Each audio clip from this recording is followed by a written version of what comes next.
Hi, I'm Madeline and welcome to Consumerism Course. So last time we talked about many different ways to participate in consumer activism. Today we're going to be focusing in on consumerism of aquariums and what you can do to stop this. This is a very big deal, especially if you live anywhere, as there are 216 accredited aquariums in the US alone. The earliest aquarists were some of the Sumerians who held fish in artificial ponds 4,500 years ago.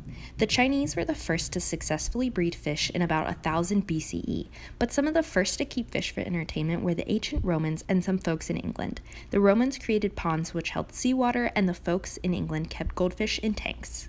Over time, there was a progression where aquariums developed into large attractions as a way to spend a Saturday afternoon.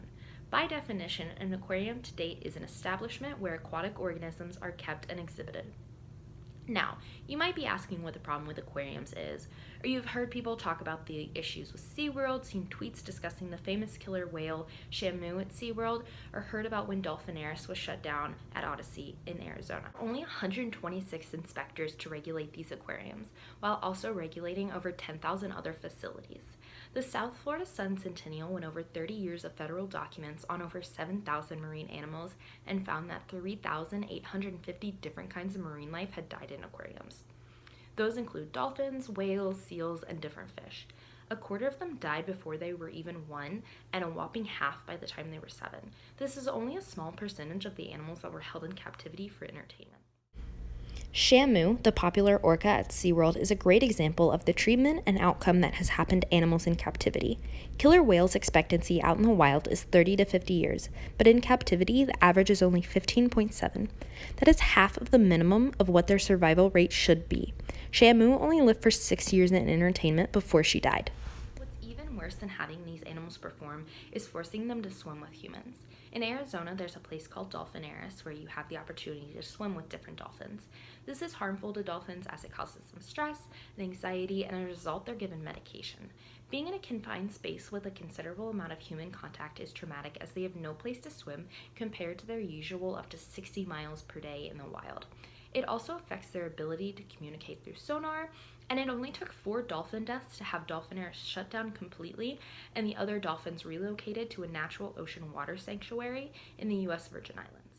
Now, maybe you don't have the opportunity to swim with dolphins every day, but when you visit an aquarium, you have the chance to visit the touch tanks. Within the touch tanks, you have the chance to interact with sharks, stingrays, and other sea life. Touch tanks are the deadliest artificial environment for sea life. By touching these animals, you're inflicting stress. With stingrays, you are rubbing away at their natural coating, which allows for them to now be more susceptible to other harmful agents, and they are more likely to be injured.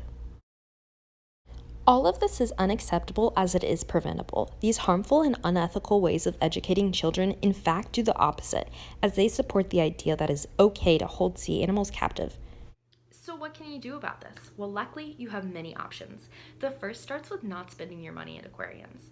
Even if your admission fee claims to give a small percentage to conservation, you are not going to make an impact like you would if you just didn't interact with these animals.